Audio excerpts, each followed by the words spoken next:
Welcome to Mrs. G's Storytime. We are reading the book Betsy Ten Boom, Promise of God by Mike Evans with permission of Time Worthy Books. And we are on Chapter 5. As spring neared, Marguerite and I rode the trolley to the hospital just as we had throughout my stay. This time, however, Dr. Trump was waiting for me when I arrived on the ward. Normally I saw only the nurses, but he was there himself and led me to an examination room. With a nurse standing nearby, he examined me as thoroughly as the first day I arrived. When he finished, he took a seat on a stool in the corner. From my place on the examining table, I glanced over at him and saw a faint smile on his face. "Betsy," he said, folding his arms across his chest, "we have learned much from you, and what we've learned has led to a dramatic improvement in your condition and in the condition of many others. I do feel better." I wasn't sure if I should respond, but I found myself compelled to say something.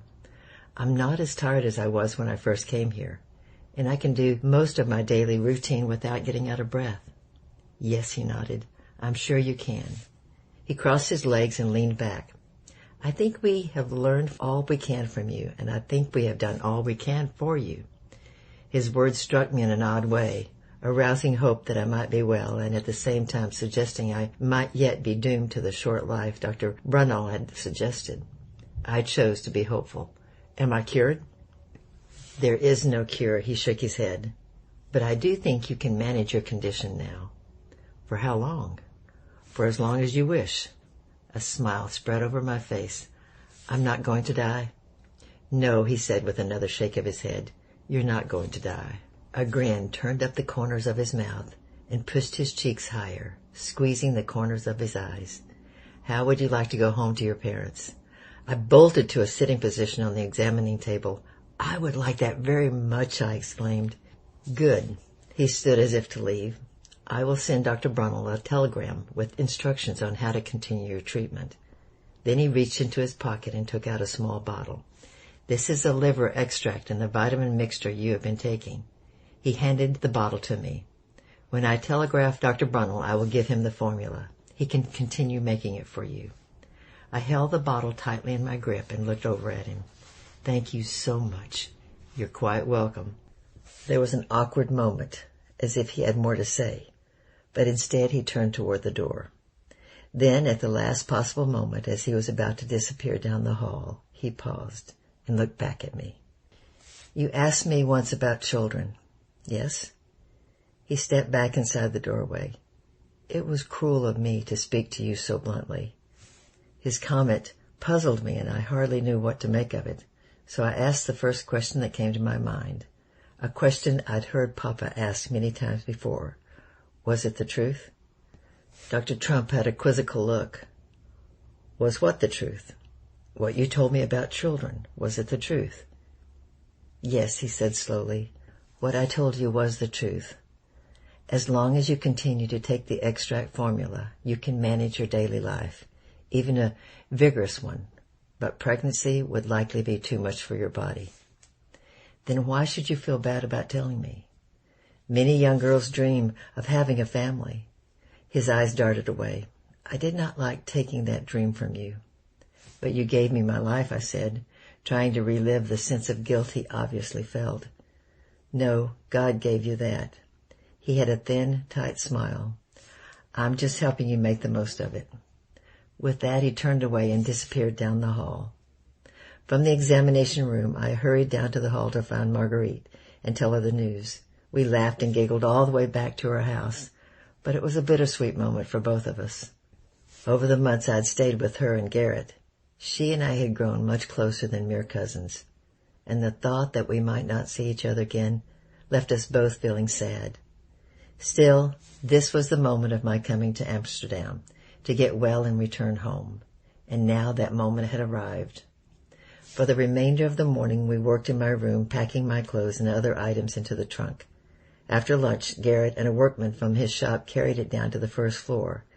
Then he sent a message to Papa and Mama telling them the news and arranged for a wagon to take us to the train station.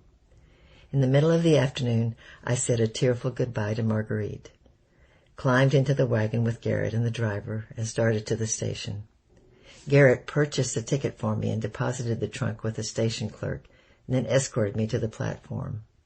We waited there in awkward silence, him with his hands folded behind his back, me with my eyes fixed on the tracks, scanning the horizon for any sign of the approaching train. Before long, a column of smoke appeared in the distance, rising from between the buildings. Then the locomotive emerged, rounding a curve in the track. It slowed to a crawl as it approached the station and took forever to reach the platform where we stood. But at last, it came to a stop with a door to the last car just a few feet away. Garrett slipped his arms around my shoulders for a hug, then gestured with his free hand towards the coach steps. "Let us know when you get home," he said quietly. I agreed to send them a message and boarded the train. The conductor helped me to my seat, and I settled into a place next to the window. Already my mind was preoccupied with the thoughts of home, but I glanced out the window for one last look at Amsterdam. Then I remembered Garrett and scanned the platform to catch his eye and give him a wave, but he was nowhere to be seen. A few minutes later a bell rang, and the train began to move, and we rolled slowly away from the station. Before long we were in the open countryside, and the train picked up speed. Houses and farms zipped past in a blur. The rail car rocked gently from side to side in time with the clack of the wheels against the rails. Papa was waiting at the station when the train arrived. I saw him on the platform as we approached and hurried from my seat to stand at the door. The train seemed to take forever to stop moving, but as it did, I jumped to the platform and ran into Papa's arms. He squeezed me tightly, and I buried my face in the fabric of his jacket, filling my nostrils with the familiar scent of pipe tobacco and peppermint. We took a wagon from the station to carry us in the trunk. I chattered the whole way about Amsterdam, the hospital, Dr. Trump, and the thousands of other things I don't remember now. It seemed as though I'd been gone for years. I had much to say and felt compelled to say it all right then. When I paused to take a breath, Papa broke into the conversation. "Listen," he said quietly. "Your mother isn't well today. She's in bed, so when we get there you must be quiet." "Yes, Papa," I replied. "I will do my best." "Perhaps it would be better if you greeted Noli and Corey outside on the street." I was puzzled by his request. "On the street?" "Yes," he nodded.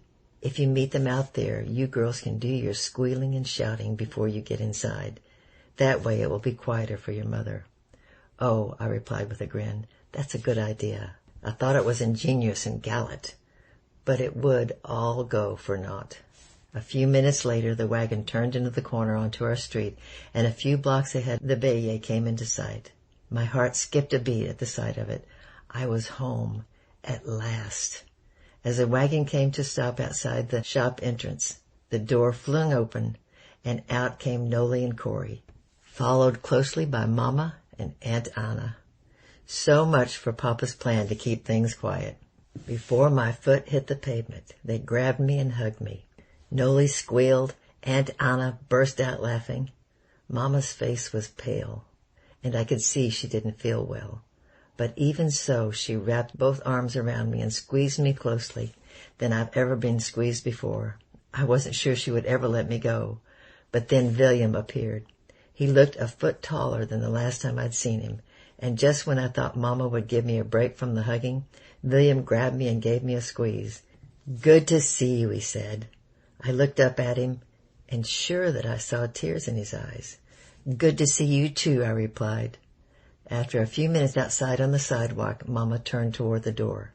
She opened it and gestured with her free hand. We all knew what that meant, and in a dutiful procession, Noli, Corey, and I started inside. Noli led the way past Mama and up the stairs, with Corey and me right behind. As we did so, Corey took my hand in hers and grabbed it tightly.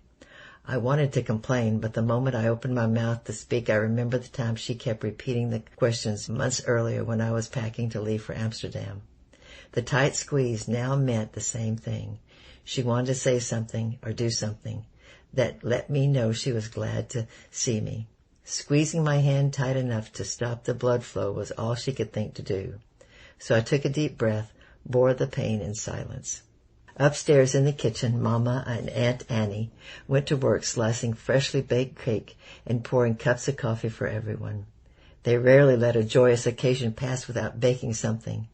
My arrival was only the most recent excuse to send Noli to the store for a pound of sugar.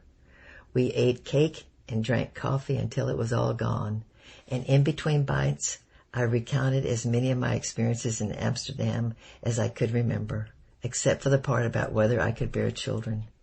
That I kept inside in that secret place where I put my thoughts and prayers that were too personal to mention. The following day, Dr. Brunel came to the Bayet to check on me. As before, he gave me a thorough examination. Aunt Anna stood watch while he did. Mama was too sick to get out of bed. I received a telegram from Dr. Trump about the liver extract. You have some of it still? Yes, he gave me a bottle before I left. Good. It will take a day or two to obtain all the ingredients and several hours to mix it properly. But once we get the hang of it, I can prepare it for you every month. Thank you for sending me to him.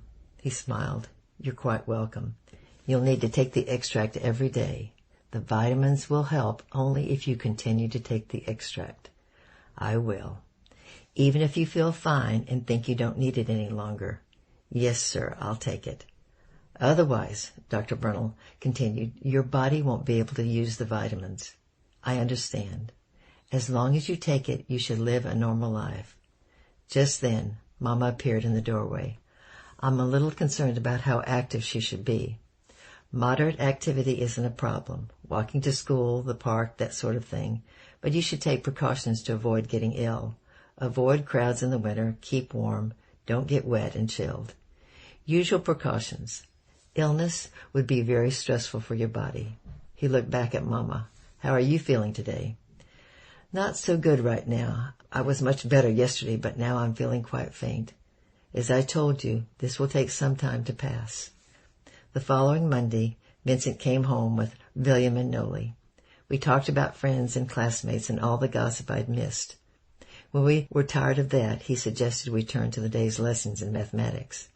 Having been away for so long, I assumed I would have to repeat the year. Trying to catch up with the class now seemed futile. But schoolwork was always fun for me, and for almost 2 hours we worked problems from the textbook. All the time my mind kept running back to the conversation I'd had with Dr. Trump about children, and my inner need to tell Vincent. In a while the afternoon light began to fade. Vincent gathered his books and prepared to leave. With a final goodbye to Mama and Aunt Anna, I led him downstairs to the street. As we reached the first floor, I turned to face him and was about to speak when he smiled at me and said, I've been reading about your condition, and where did you find something to read about it?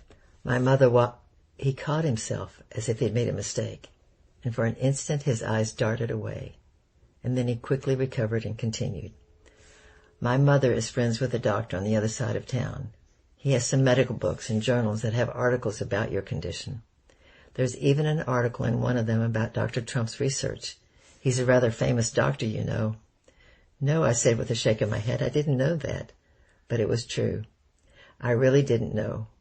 But right then I didn't care. I needed to tell Vincent about my decision regarding babies and marriage. And at the same time, I wanted with all my heart to run and to sing and take a walk. Anything except the thing I felt compelled to do. I didn't understand much that I read, he rambled on. But they all said that you should avoid getting sick. You can have a normal life if you continue to take the medicine Dr. Trump compounded and avoid the kinds of things that put too much of a strain on your body.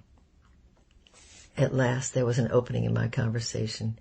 Yes, well, about all that, He cut me off before I could get started. It'll be dark before long, and I have ways to go to get home. I need to... He glanced nervously up the steps as if checking.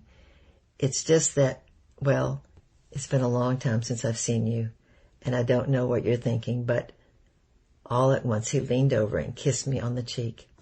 I think it surprised him as much as it did me, and we stood there staring at each other, his cheeks looking as red as mine felt, neither of us knowing what to do next. After a moment he smiled, and in the sweetest voice he said, I'm glad you're home. Then he opened the door and stepped outside and was gone. Because of Dr. Brunel's advice, Mama kept me home from school for the remainder of the year. She made arrangements with my teacher to supply homework, and they agreed that if my grades improved sufficient during the final months, I could advance with my class. To do that, I needed to catch up on the work I missed and spent most days seated at the dining room table, working through our textbooks. Most days I did 2 lessons for each subject. I made good progress the first week, but what I missed were comments in class that helped to clarify the topics. William was a grade behind me, so he wasn't much help. I did the best I could, but after 2 or 3 weeks my pace slowed. At the same time, I continued to wrestle with what to tell Vincent. By then I was 15, and time seemed to be hurtling us through a future I wasn't sure we were ready to face. I wanted to tell him everything, but I was afraid he would think I was being too forward. We'd never even discussed whether we had a relationship, much less what our future might be like. If I said something to him now, it would only look like I was infatuated with him because he kissed me on the cheek. I was seated at the dining room table trying to complete a lesson in history when Mama appeared at the doorway and rescued me from my thoughts. Want some coffee? Sure. Coffee with Mama meant time alone with her, seated at the kitchen table, where we often talked for hours. I could never pass up a chance for that, so I laid aside my textbook and followed after her. Instead of sitting in the kitchen, though, she handed me a cup and said, "Come on, let's go up on the roof." Harlem was an old city. People had lived there for centuries. As a result, it was crowded with buildings crammed together side by side, covering every inch of available space, squeezed so closely beside each other that there was no space for a lawn, and most people had to be satisfied with a few flowers in flower boxes that hung beneath the windows.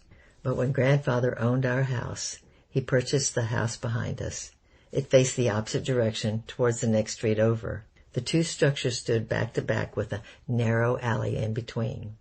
Later he joined them together, filling in the alley. That part of the house was now the staircase, and it went all the way to the top where a door led onto the roof. Up there, above the buildings, there was plenty of sunshine, and that's where Mama kept her garden. Coffee cup in hand, I followed her up to the rooftop where we wound our way past pots of flowers and containers of vegetable plants, most of them just beginning to leaf out in the warm spring air.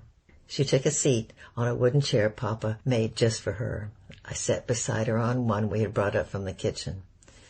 "I haven't seen Vincent around. I don't think I've seen him since the day you returned." "No, he hasn't been back around." "Something happened between you two? You used to be good friends." "We are good friends." "Then why isn't he coming around?" I took a sip of coffee, trying to think of a way to avoid telling her. Then I just gave up and told her about overhearing the nurses on the ward talking about me and my conversation with Dr. Trump about bearing children and talking to Marguerite. Hearing myself talk about it now, I wasn't so sure it was the right thing to do, and before I was through, I was wishing I'd never said anything. I sounded officious and like I was stuck on myself. From the faint smile on her face, Mama must have been thinking the same thing.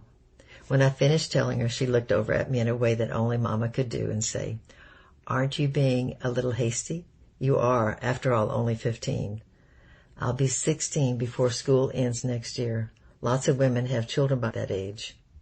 "I suppose they do, but that's not you." Marguerite said the same thing when I told her. A smile came to Mama's face. Marguerite was right. But if I can't have children, why marry at all? Having children is a wonderful blessing, but there are other ways of finding fulfillment in life. Yes, but a husband would want children, wouldn't he? Most would. But if he asked and kept asking, I would give in and try to give him what he wanted, and the result would be disastrous for everyone. Maybe. That's what Dr. Trump said. But he said it would be too difficult for your body. Isn't that what he said? Yes. But he was talking about something that wouldn't happen for another 5 years at least.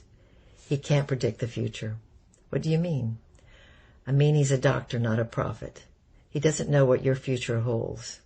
I still think it's better to avoid the issue altogether and live my life as a single woman. We sat there for a while, both of us staring off into space, neither of us looking at each other, but I could tell she wasn't satisfied with my decision or my attitude. She wasn't interested in pushing me to marry. I understood that well enough. What she didn't like was the way my self-importance answer about the future closed the door on possibilities. That was something she wouldn't allow for herself and insisted that we avoid. The future belongs to God, she used to say. Better to leave the future in His hands. After a while, she pushed herself up on the chair and moved to one of the pots that sat nearby. She pinched off a leaf near the base of the plant and said, without turning her face to me, "I guess you better get back to your schoolwork." "Yes, ma'am," I replied. "I suppose I should."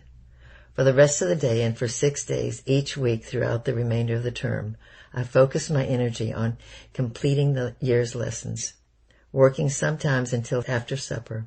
I completed the required assignments, and Mama administered the final examinations. We submitted them 1 week before the end of spring term and waited for a response. On the last day of class before summer, William brought home a note from our teacher telling me that I would be advanced with my class for the fall term. I was glad because that year was our final year of secondary education. But before all that, there was to be summer. Well, next week will be Chapter 6. I love you, I'm praying for you, and bye-bye for now.